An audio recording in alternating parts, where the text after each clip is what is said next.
Welcome to Random Movie Reviews. I'm Nathan, and today I'll be talking about Blade Runner 2049.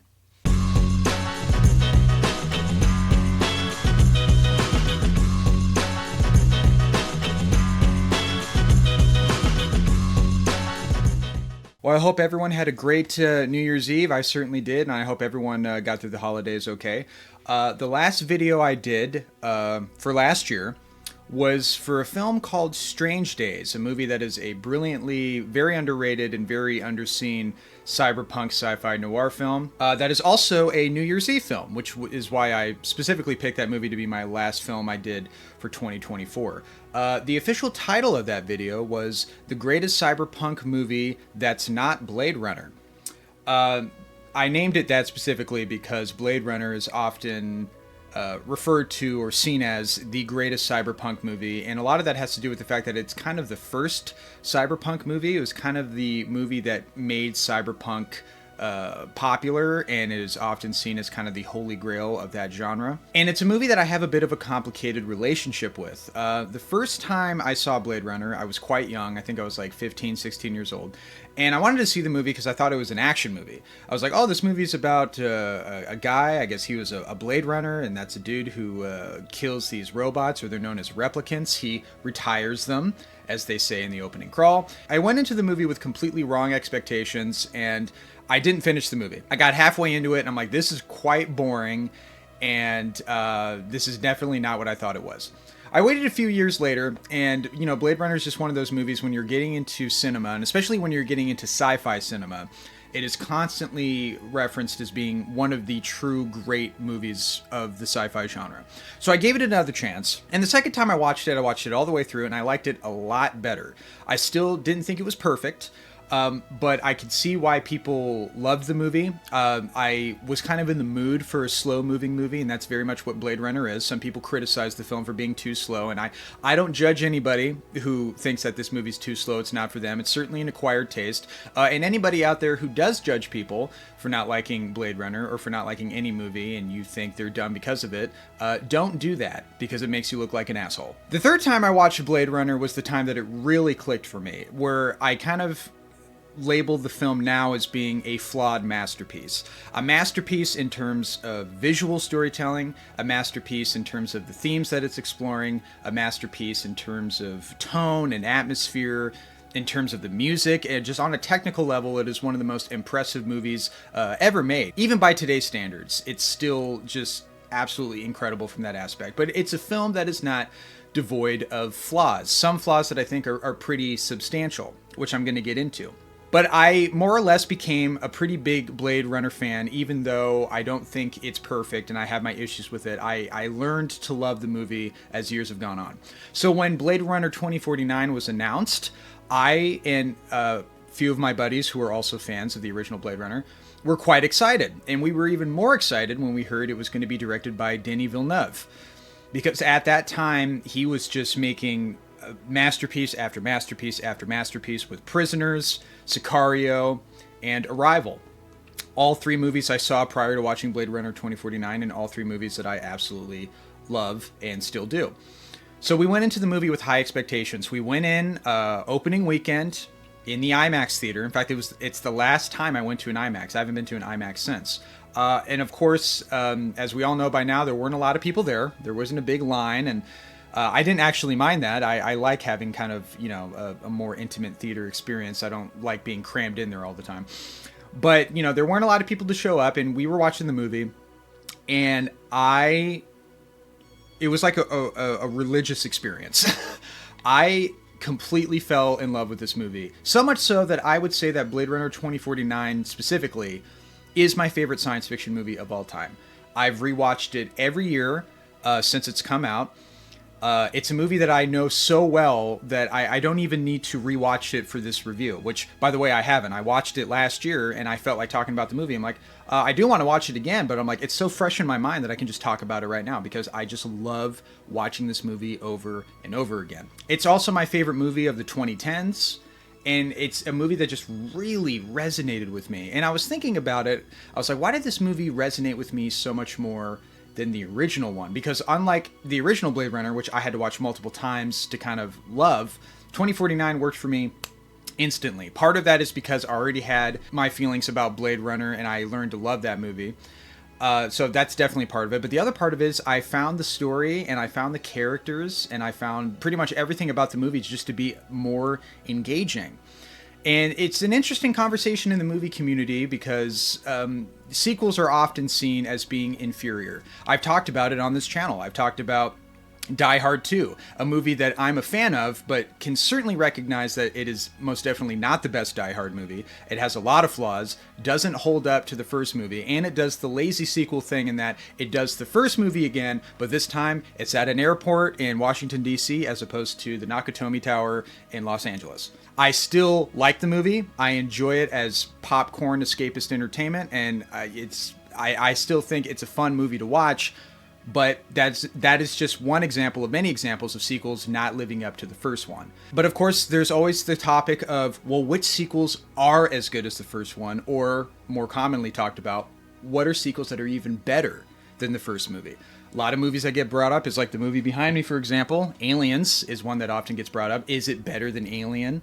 Are they about on par? I like Aliens a little bit more than Alien personally, but I love both movies and I think they're pretty much neck and neck. And then a more recent example is something like Top Gun Maverick, which is kind of an anomaly in my opinion, because I do not like the first Top Gun movie at all. I find that movie to be very, very boring and unengaging and uninteresting and just I don't get it. So when I went to go see Top Gun Maverick, I went in with very low expectations and was completely blown away by how incredible that movie was and how much better it is than the original Top Gun. Like, it actually has a story, it actually has stakes, it actually has characters that I'm invested in. And of course, because the movie came out recently and it has the benefit of using more recent film technology, the visual effects are, of course, a million times better than the original. Not really a fair comparison, but, you know, it is a factor. In the case of Blade Runner and Blade Runner 2049, you know, it's not an unpopular opinion for people to say that, no, I think Blade Runner 2049 is a better movie. It's becoming more prevalent. I see that more and more. But then there are the hardcore original Blade Runner fans who like Blade Runner 2049 and think it's very good. It probably was better than they expected, but they're like, no. Doesn't touch the original. It doesn't even come close. The original is an untouchable masterpiece. It's perfect in every way. And of course, people are entitled to have their opinions. That's kind of my main thing that I say on this channel, even when people get mad at me when I say I like or don't like a movie that they do. But it is an interesting conversation to have. What makes a sequel better than the original? And so obviously I'm going to give my point of view on that by reading my first Letterboxd entry, because I've written 3 Letterboxd reviews for Blade Runner 2049, which, like I said, is a movie that I am completely in love with and is my favorite science fiction film. So with all that being said, let's jump into it. Blade Runner 2049 is a lot of things to me personally. It's my favorite science fiction film, it's my favorite film of the 2010s, and in my opinion, it's one of the greatest sequels ever made.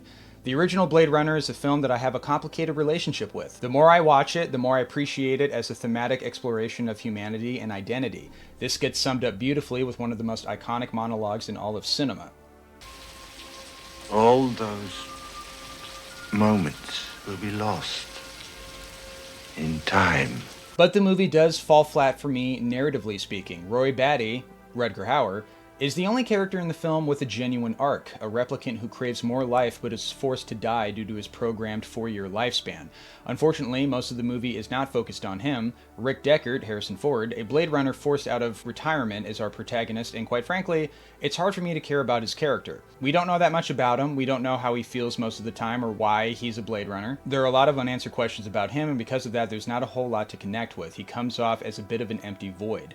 Blade Runner 2049 quite literally fixes every single issue I have with the first Blade Runner. It takes the same themes as the original and expands on them with a much stronger narrative and better developed characters. 2049 takes place 30 years after the original. Our protagonist, Agent K, Ryan Gosling, is a replicant Blade Runner who discovers a secret about his past that leads him to the former Blade Runner, Rick Deckard, whom he might share a personal connection with, which could change the entire fate of all replicants. Agent K is an amalgamation of both Roy Batty and Rick Deckard, an incredibly sympathetic replicant who is struggling to find meaning in his existence. We will learn about his character and how he survives in this nightmarish dystopian future where replicants are treated as worthless slaves. Most of this film is spent with K wrestling with his identity in this dark world as he's out to solve this mystery. One of the big issues I had with the original movie was the romance between Deckard and Rachel, Sean Young. The chemistry between them felt non-existent, and their love for each other was extremely underdeveloped, awkward, and forced. In 2049, Agent K's relationship with the Joy hologram, played by Ana de Armas, is so much more heartfelt and authentic, and it gives a tremendous amount of emotional weight to the story, something that was severely lacking from the original Blade Runner. Just take a look at the scene where Deckard pushes Rachel up against a wall, forcing her to kiss him. I feel no love between these characters, and the movie's really banking on their relationship so that Deckard can find meaning in his existence. But since I see no love between them, I don't feel much for either of them. One of the many smart things that 2049 does is not comment on whether Deckard is a replicant or not, a controversial debate among Blade Runner fans. In 2049, it doesn't matter whether you think Deckard is a replicant or not. The way the story is written, the movie works either way, regardless of what you think. Harrison Ford said he was hesitant to be a part of the sequel until he was sent the script. Ford went on to say that Blade Runner 2049 was the best script he had ever read. Outside of the improved story and characters, 2049's direction and visuals are some of the most impressive I've ever seen, awe-inspiring in every regard. Roger Deakins is the greatest living cinematographer in my opinion, and 2049 just might be his magnum opus. The original film still looks amazing, and 2049 takes that same world and just makes it feel that much more authentic and lived in. The world building in this film is extraordinary. All the little details and new technology that is showcased are just so mesmerizing to look at. Denis Villeneuve accomplished one of the hardest things a filmmaker could ever do. He took a beloved science fiction film, arguably the most influential of all time, and made it even better by creating a sequel that captures the same themes as the original and elevates them with a stronger and more emotionally impactful story. Blade Runner 2049 is a masterpiece, and for my money, one of the greatest sequels ever made. Kind of a long review, so thanks for sticking around if you made it this far in the video. Obviously, I just had a lot of opinions and strong feelings about a movie that I very much love. And I know I sound quite critical of the original Blade Runner, and I am. I still love the movie for the reasons that I mentioned. I still think it looks amazing. I love the themes that it's exploring. I love Roy Batty. For me, he's the best part about that movie. Where the movie falls flat for me is, like I said, I think Rick Deckard as a character in the first Blade Runner feels underdeveloped to me. There's not a lot there. He's kind of an empty void. I know he's meant to be seen as a tragic figure. You know, he's drinking a lot. He seems depressed, and I understand that. There are ways to convey that where you feel like you understand what's happening within the character. I don't really get that with Rick Deckard, but I certainly get that with Agent K, played amazingly by Ryan Gosling, where he's a character that's also struggling with finding meaning in his life. He has a particular moral issue in that he is a replicant who is forced to kill other replicants. So that makes his character that much more complex and more engaging, in my opinion. And then he stumbles upon a replicant who has given birth, and this is not common knowledge. And if it became common knowledge, it is believed that there would be an uprising by replicants, because to be born is to have a soul. That's exactly what Ryan Gosling, his character, says in the film. And that's the other thing about Blade Runner 2049 that makes it more engaging than the first one, in my opinion, is that there's actually a mystery. There's a mystery going on where you're like, I don't know what's going to happen. Where you go back to the first Blade Runner, and there really isn't that much of a mystery because the plot is like set up for you like right there. It's like, all right, Rick, we need you to come back. We have these 4 replicants. You need to retire them. And it's like, okay. And I know he's dealing with an internal struggle while he's doing that. And he's also falling in love with Rachel, which that's a whole other issue I have with, which we'll get into in a minute. But there really isn't like a mystery. The mystery that's been going on with Blade Runner is whether or not Rick Deckard is a replicant. It's not really a mystery because if you watch the final cut version of this movie, Ridley Scott makes it painfully apparent that he is absolutely a replicant, and there's no question about it. He is a replicant because he had a dream about a unicorn, and then Edward James Olmos leaves a origami unicorn at his apartment, and that means he's a replicant. One thing that needs to set the record straight is that a lot of people misspeak and they say that the unicorn that was shown in the director's cut originally, and then again in the final cut, was a leftover take from the movie Legend, which is another Ridley Scott movie that has a unicorn in it. But there was some evidence recently that showed that no, he actually shot a new unicorn scene specifically for Blade Runner because he wanted Deckard to be a replicant. However, whether or not, I believe that's true, unless the pictures that I showed in this video was altered, but I believe that is an original picture of the deleted scene. Whether or not that's the case, I still think it's an incredibly dumb decision, because what I get from the original Blade Runner, what I think my personal take on what the story is meant to be about, is that in that final scene where Roy Batty knows he's about to die and he gives that iconic Tears in the Rain monologue, it's the irony that a replicant understood what it meant to be a human more than our human character did. And it is that revelation that changes our human character, Rick Deckard, and it changes him where he can see the meaning in his existence again, and he can start living again. That's what I get from the story. And if Rick Deckard is a replicant, then what's the meaning? What does it mean anymore? I don't know. I can't see the meaning anymore. To me, it doesn't really mean anything if they're both replicants. It has more impact if Rick Deckard is a human who then can see the beauty in life after seeing a replicant understand that better than he previously did. And then, not to mention that if Rick Deckard is a replicant, that creates numerous plot holes in the movie. For example, we are told that Rachel, who is a new replicant just made by Tyrell, he explains this to Harrison Ford, that she thinks she's human because of memory implants. Well, then that doesn't make sense for Rick Deckard, because he has been around for a long time. This has been established. He was a Blade Runner for upwards of a decade or plus, or longer than that. So that just doesn't make sense. And on top of that, we know that replicants are strong and they have physical advantages over humans. And in this movie, he gets his ass kicked constantly. He's not strong at all. And it's just like, okay, so he's clearly not a replicant in the way that he's acting, and he doesn't have the advantages of being a replicant. So it just doesn't make sense thematically speaking, and it doesn't make sense narratively speaking. But I would love to hear people's thoughts and interpretations on this, because it is a hot debate amongst Blade Runner fans. And I also have an issue with the romance, as I mentioned in my review. The romance between Rachel and Deckard is awful, and it is no secret at this point that Harrison Ford and Sean Young did not get along. The making of this movie is very notorious. It was a very rough shoot. People didn't get along. Harrison didn't get along with Sean Young. Neither Harrison or Sean Young, and I think to another extent Rutger Hauer, they had their nitpicks about the story and the way it developed.